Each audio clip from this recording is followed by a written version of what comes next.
Hello everyone, welcome back my YouTube channel maths by Anil Singh Rajput.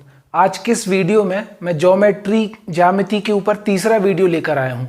इसके पहले मैंने 2 वीडियो पहले बना रखे हैं और बिल्कुल A to Z बिल्कुल बेसिक से पढ़ा रखा है। तो जिनकी मैथ्स वीक है, जिनके मैथ्स में कॉन्सेप्ट वीक है, वो इन वीडियोस को देखिए। और बेसिकली संविदा एमपी के एग्जाम में ये बहुत ही काम में आएगा वीडियो, क्योंकि इसमें मैंने बहुत सारे बुलेट पॉइंट डिस्कस किए हैं। पॉइंट टू पॉइंट सारी चीजें मैं डिस्कस कर रहा हूं, तो वो आपके एग्जाम में सीधे डायरेक्टली उनसे क्वेश्चन आ सकते हैं और हर कोई इस वीडियो को देख सकता है। और बहुत सारे स्टूडेंट मुझसे पूछते हैं कि सर आप बहुत बेसिक यूट्यूब पर पढ़ा रहे हैं, तो उसका रीज़न ये है कि यूट्यूब एक ओपन प्लेटफॉर्म है जिसमें हर टाइप के स्टूडेंट्स देखते हैं। तो जिसका मैथ्स वीक है बट उसको मैथ्स पढ़ने में इंटरेस्ट है, लेकिन वीक होने की वजह से वो मैथ्स पढ़ नहीं पाता, तो सभी को ध्यान में रखते हुए सबके हिसाब से मैंने वीडियो डिज़ाइन करे हैं। और धीरे धीरे हम लोग भी अपना एक लेवल उठाएंगे और धीरे धीरे बहुत ही शानदार कॉन्सेप्ट पर और एग्जाम को टारगेट करते हुए फिर हम लोग अपने वीडियो को बना रहे होंगे। और अभी भी एग्जाम पॉइंट ऑफ व्यू से ही पढ़ रहे हैं। बेसिक सबसे ज़्यादा इंपॉर्टेंट है। अगर आपको बेसिक नहीं आता ना, तो एग्जाम आप क्लियर नहीं कर पाएंगे, तो बेसिक पढ़ना जरूरी है। चलिए आज की क्लास शुरू करते हैं। आज का हमारा टॉपिक है ट्रायंगल्स। ट्रायंगल्स के बारे में हम पढ़ेंगे। तो ट्रायंगल्स को हम हिंदी में बोलते हैं त्रिभुज या त्रिकोण, है ना। हिंदी में इसको क्या बोला जाता है मेरे भाई? त्रिभुज या त्रिकोण। तो सबसे पहले हम ये जाने कि त्रिभुज होता क्या है। तो 3 भुजाओं से घिरी आकृति को त्रिभुज कहा जाता है। 3 रेखाखंडों को आपस में मिलाने से जो बंद आकृति बनती है उसको त्रिभुज कहते हैं। जैसे मैंने आपके सामने एक त्रिभुज बनाया है ना, ABC एक त्रिभुज है, जिसमें आप देखो इसके 3 वर्टेक्स हैं, A, B और C। इसके 3 कोने हैं A, B और C, है ना। इसमें 3 भुजाएं हैं AB, BC और CA, और कोण भी 3 बन रहे हैं, कोण A, कोण B और कोण C। हम सभी जानते हैं कि त्रिभुज के तीनों कोणों का योग 180 अंश होता है। As we know that the sum of the angles of any triangle is equal to 180 degree, है ना। कोण A प्लस कोण B प्लस कोण C इज इक्वल टू कितना होता है? 180 डिग्री। और इस त्रिभुज A के सामने कौन सी भुजा है? BC। वो कहेगी B के सामने की भुजा बताओ, तो AC। कोई कहे कि C के सामने की भुजा बताओ, तो आप कहोगे AB, ठीक है। वर्टेक्स A के सामने भुजा कौन सी है? B। वर्टेक्स B के सामने साइड कौन सी है? AC। और C के सामने कौन सी है? AB, ठीक है। मैंने बहुत सारे पॉइंट आपके सामने डिस्कस करे।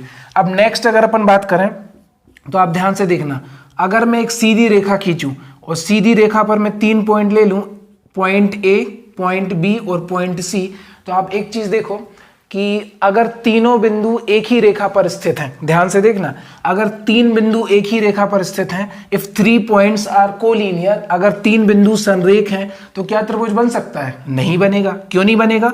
जब 3 बिंदु एक ही रेखा पर है तो त्रिभुज कैसे संभव? वो तो ओवरलैप करेंगे ना, वो तो एक ही लाइन पर आ रहे हैं। तो अगर 3 समरेख बिंदुओं से त्रिभुज नहीं बन सकता। दूसरी चीज, त्रिभुज बनने की कंडीशन क्या है? जैसे मैंने आपके सामने एक ट्रायंगल ड्रॉ किया, एक ट्रायंगल बनाया जिसमें मैंने भुजा ले ली 4, 5 और 6। सेकंड पॉइंट है कि त्रिभुज बनना तभी संभव है जब 2 भुजाओं का योग तीसरी भुजा से बड़ा हो। जैसे मैंने कहा 5 और 4, तो 9 बड़ा है 6 से, 6 और 4 10 बड़ा है 5 से, है ना। 5 और 6 11 बड़ा है 4 से। तो त्रिभुज की किन्हीं भी 2 भुजाओं का योग सदैव तीसरी भुजा से बड़ा होता है ना। ट्रायंगल की 2 साइड का सम हमेशा तीसरी साइड से बड़ा होना चाहिए, तभी ट्रायंगल बनता है। और कंडीशन क्या है? आप किन्हीं भी 2 साइड को माइनस करो। 5 में से 4 गया 1 छोटा है 6 से। 6 में से 4 गया 2 छोटा है 5 से। 6 में से 5 गया 1 छोटा है 4 से, ठीक है। और किन्हीं 2 साइड का अंतर उसकी तीसरी भुजा से छोटा आना चाहिए, तभी त्रिभुज संभव है। मैंने क्या बोला? 2 भुजाओं को जोड़ो, उसका जोड़ तीसरी भुजा से बड़ा आ जाए। 5 4 9, 9 बड़ा है 6 से। और 2 भुजाओं को घटाओ, उसका अंतर तीसरी भुजा से छोटा आ जाए। जब ये दोनों कंडीशन फुलफिल करेंगी ना, तभी त्रिभुज हमारा बनना संभव है। इसके बाद अगर मैं तीसरी कंडीशन की बात करूं, यहां पर मैंने सेकंड पॉइंट डिस्कस किया, पहला पहले कर चुके थे। थर्ड वाला पॉइंट क्या है कि जैसे मैंने एक त्रिभुज बनाया है ना, ABC, और यहां पर मैंने राइट एंगल ट्रायंगल समकोण त्रिभुज बनाया है। तो आप ध्यान से देखो, 90 अंश इस त्रिभुज में आपको पता है कि कोण A, कोण B और कोण C में सबसे बड़ा कोण B है।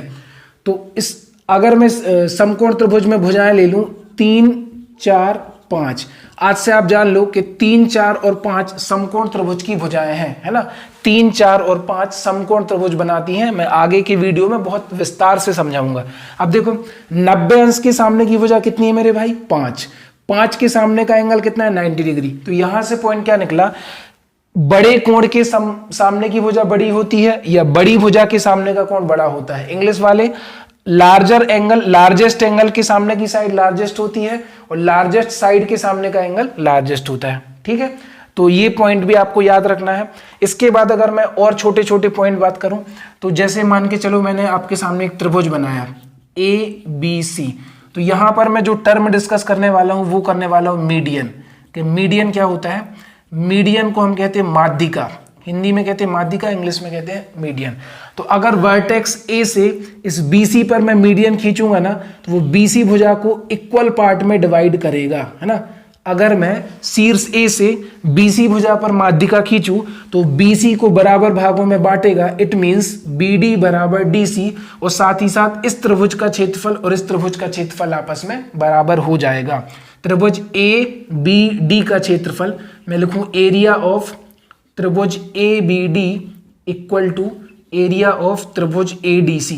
ध्यान से सुनना मेरे भाई, एक त्रिभुज खींचा मैंने ABC, शीर्ष A से मैंने माध्यिका खींची AD जो BC को 2 बराबर भागों में बांटती है, BD बराबर DC, और साथ ही साथ 2 बराबर क्षेत्रफल वाले त्रिभुजों में भी बांटती है, ठीक है। ये माध्यिका है और एक त्रिभुज की 3 माध्यिकाएं होती हैं। AD माध्यिका है, यहां से खींचो तो BE माध्यिका है, और यहां से खींचो तो CF माध्यिका है। एक त्रिभुज में कितनी माध्यिकाएं खींची जा सकती हैं, 3 माध्यिकाएं।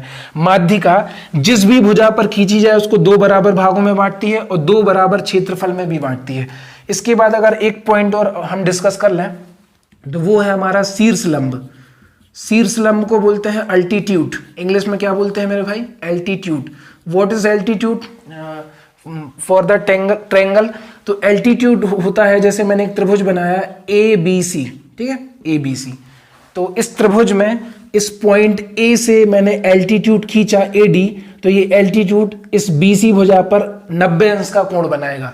शीर्ष लंब में एल्टीट्यूड हम उसी भुजा को कह सकते हैं जो सामने वाली भुजा पर 90 अंश का कोण बनाए। तो मैंने अभी फिलहाल में बहुत सारे बेसिक पॉइंट डिस्कस करने की कोशिश करी है। अगर आपको कोई भी पॉइंट समझ में नहीं आता है तो आप कमेंट सेक्शन में कमेंट करके बताइए, और अगर आपको वीडियो पसंद आ रहा है तो आप दूसरे लोगों तक शेयर करिए, है ना। अब इसके बाद हम बात करेंगे त्रिभुज का वर्गीकरण, क्लासिफिकेशन ऑफ ट्रायंगल, कोणों के आधार पर और भुजाओं के आधार पर। कोण के आधार पर त्रिभुज होते हैं न्यून कोण त्रिभुज, समकोण त्रिभुज, अधिक कोण त्रिभुज, और भुजाओं के आधार पर होते हैं समबाहु त्रिभुज, समद्विबाहु त्रिभुज और विषमबाहु त्रिभुज, ठीक है। On the basis of angles, acute angle triangle, obtuse angle triangle and right angle triangle, and on the basis of sides scalene triangle, equilateral triangle and isosceles triangle. चलिए शुरू करते हैं। अब हम बात करेंगे त्रिभुज का वर्गीकरण। सबसे पहले पढ़ेंगे कोणों के आधार पर, on the basis of angle. कोणों के आधार पर त्रिभुज कितने प्रकार के होते हैं, तो कोणों के आधार पर त्रिभुज 3 प्रकार के होते हैं, है ना। सबसे पहला होता है मेरा भाई न्यून कोण त्रिभुज, है ना। न्यून कोण त्रिभुज जिसको इंग्लिश में कहते हैं एक्यूट एंगल ट्रायंगल। मैंने आपके सामने एक त्रिभुज बनाया, मान लो PQR, ठीक है। मैंने एक कोण को कह दिया 50 डिग्री, एक को कह दिया मैंने 60 डिग्री और एक को कह दिया 70 डिग्री। तो अगर किसी त्रिभुज के तीनों कोण का मान 90 अंश से कम हो, अगर किसी ट्रायंगल के तीनों एंगल 90 डिग्री से कम हो, तो वो न्यून कोण त्रिभुज कहलाता है, क्योंकि न्यून कोण का मान 0 से 90 के बीच होता है, मतलब 90 से कम होता है। 50 और 60 110, 110 और 70 180, त्रिभुज के तीनों कोणों का योग 180। दूसरा होता है मेरे भाई समकोण त्रिभुज। तो समकोण त्रिभुज में फिलहाल आप देख लो कि एक ऐसा त्रिभुज जिसमें एक कोण 90 अंश का हो, है ना। एक ऐसा त्रिभुज जिसमें एक कोण 90 अंश का हो, वो होता है मेरा समकोण त्रिभुज। क्या होता है, समकोण त्रिभुज। और आपको पता है कि 90 अंश के सामने की भुजा कर्ण कहलाती है। इस भुजा को हम लंब कहते हैं और इसको हम क्या बोलते हैं, आधार बोलते हैं, ठीक है। इंग्लिश वाले इसको बोलते हैं हाइपोटेनियस, इसको बोलते हैं बेस और इसको बोलते हैं परपेंडिकुलर, है ना, परपेंडिकुलर। तो आप ध्यान दो कि समकोण त्रिभुज में सबसे बड़ी भुजा कर्ण होती है, याद रखना। In a right angle triangle the hypotenuse is the biggest side, ठीक है। लंब आधार कर्ण, किसी त्रिभुज में किसी समकोण त्रिभुज में कर्ण सबसे बड़ी भुजा होती है, ठीक है, सबसे बड़े कोण के सामने की भुजा सबसे बड़ी होती है, ये पॉइंट हम डिस्कस कर ही चुके हैं। तीसरा हमारा होता है मेरे भाई अधिक कोण त्रिभुज, जिसको बोलते हैं ऑब्ट्यूस एंगल ट्रायंगल। अधिक कोण त्रिभुज में क्या होगा, अधिक कोण त्रिभुज में होगा, जैसे मान के चलो मैं यहाँ पे ड्रॉ कर दूं, इस तरीके का जो त्रिभुज होगा ये होगा हमारा अधिक कोण त्रिभुज ABC, जिसमें एक कोण का मान 90 अंश से अधिक हो। ऐसा त्रिभुज जिसका एक कोण 90 अंश से अधिक हो, बाकी के दो न्यून कोण हो, वो कहलाता है अधिक कोण त्रिभुज। तो ये मैंने कोणों के आधार पर आपको वर्गीकरण बताया। अब हम चर्चा करेंगे भुजाओं के आधार पर त्रिभुज कितने प्रकार के होते हैं। On the basis of side there are 3 type of triangle. The first one is equilateral triangle, the second one is isosceles triangle and third one is scalene triangle. भुजाओं के आधार पर त्रिभुज 3 प्रकार के होते हैं। सबसे पहले मैं डिस्कस करूंगा जो कि बहुत ही इंपॉर्टेंट है एग्जाम पॉइंट ऑफ व्यू से, समबाहु त्रिभुज, है ना। तो बाहु मतलब भुजा, सम मतलब समान। एक ऐसा त्रिभुज, एक ऐसा ट्रायंगल जिसकी सारी साइड्स बराबर हों, सभी भुजाएं बराबर हों, उसको मैं समबाहु त्रिभुज बोलता हूं। जैसे मैंने एक त्रिभुज बनाया ABC, ठीक है, तो इसकी सभी भुजाएं बराबर हैं। अगर मैंने AB को A कह दिया तो BC को भी मैं A कहूंगा और CA को भी मैं क्या कहूंगा, A कहूंगा। जिस त्रिभुज की तीनों भुजाएं आपस में बराबर होती है ना, उसको हम समबाहु त्रिभुज बोलते हैं, ठीक है। समबाहु त्रिभुज का प्रत्येक कोण 60 अंश का होता है, याद रखना। 2 पॉइंट मैंने आपके सामने डिस्कस किए फिलहाल में कि समबाहु त्रिभुज की प्रत्येक भुजा बराबर होती है, in an equilateral triangle all sides are equal, और इसके प्रत्येक कोण का मान 60 डिग्री होता है। इक्विलेटरल ट्रायंगल में हर कोण का मान 60 डिग्री होता है, ठीक है। इसके बाद अगर अपन बात करें तो दूसरा होता है मेरा विषम बाहु त्रिभुज। विषम बाहु त्रिभुज, ठीक है। तो विषम माने डिफरेंट, बाहु मतलब भुजाएं। जिस त्रिभुज की सारी साइड्स अलग अलग हों, सभी भुजाएं अलग अलग हों, उसको मैं कहता हूं विषम बाहु। A बराबर नहीं है B के, B बराबर नहीं है C के। जैसे एक त्रिभुज बनाया अपन ने ABC, एक भुजा को A कह दो, एक भुजा को B कह दो, तीसरी भुजा को C कह दो। अब यहां पर एक नया वर्ड आता है पेरीमीटर, परिमाप। तो समबाहु त्रिभुज का परिमाप क्या होगा, परिमाप का मतलब होता है आप A से B चलो, B से C चलो, C से A तक आओ, बाहर की बाउंड्री, बाहर की परिसीमा। तो A प्लस A समबाहु त्रिभुज का क्या हो गया, परिमाप 3A। विषम बाहु त्रिभुज के परिमाप की अगर अपन बात करें तो A plus B plus C, अर्थात परिमाप मतलब सभी भुजाओं का योग। जो भी आकृति आपके सामने बनी है उसमें सभी भुजाओं को जोड़ दो तो क्या मिल जाता है, परिमाप या पेरीमीटर।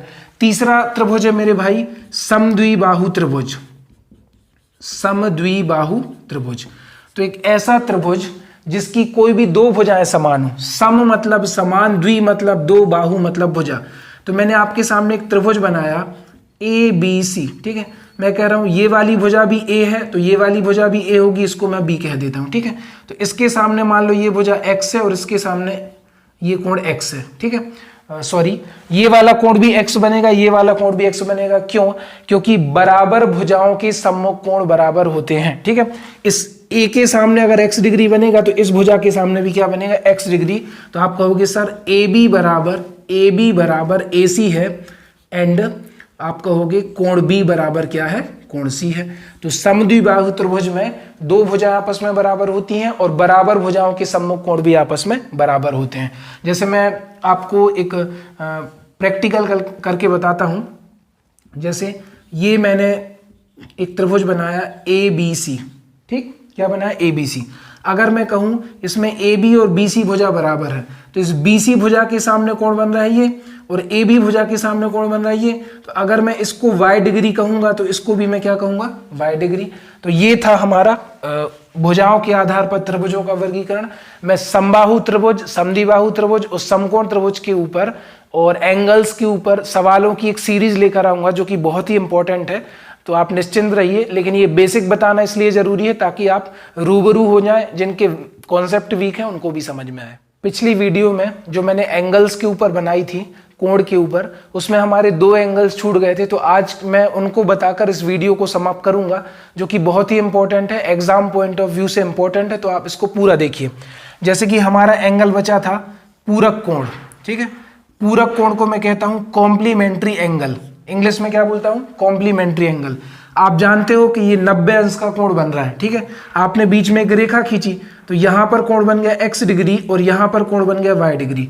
तो अगर मैं कहूं x degree plus y degree का जोड़ 90 अंश के बराबर है। अगर दो कोणों का जोड़ 90 अंश के बराबर है तो उनको हम पूरक कोण कॉम्प्लीमेंट्री एंगल बोलते हैं। जैसे 60 का पूरक 30, 60 और 30 90, 80 का पूरक 10, 80 और 10 90, 45 का पूरक 45, 45 और 45 90, 90 का पूरक 0, 90 और 0 90, 85 का पूरक 5, 85 और 5 90, 75 और 15 90, 72 और 18 90, ठीक है, 82 और 8 90। अगर दो कोणों को जोड़ने पर 90 अंश आ जाए तो वो पूरक कोण कहलाते हैं। 60 और 30 90, लास्ट में 70 और 20 90, ये हो गए हमारे पूरक कोण। देन लास्ट में हम बात करेंगे समपूरक कोण की।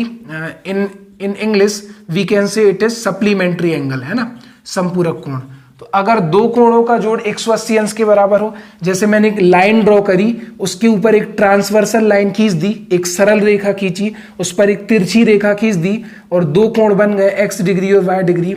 इनका जो जोड़ होता है मेरे भाई वो 180 अंश के बराबर होता है। तो समपूरक कोणों का जोड़ कितना होता है? 180। जैसे मैंने लिखा 60 तो 60 का हो जाएगा 120, मैंने लिखा 80 तो इसका हो जाएगा 100, मैंने लिखा 90 तो 90 90 180, मैंने लिखा 150 तो 150 180, मैंने लिखा 75 तो अगला 105 180, है ना, मैंने लिखा 88 तो अगला बचा आपका 92, ठीक, आपका हो जाएगा 180। 8 और 2 10, 8 9 17 और 1 18।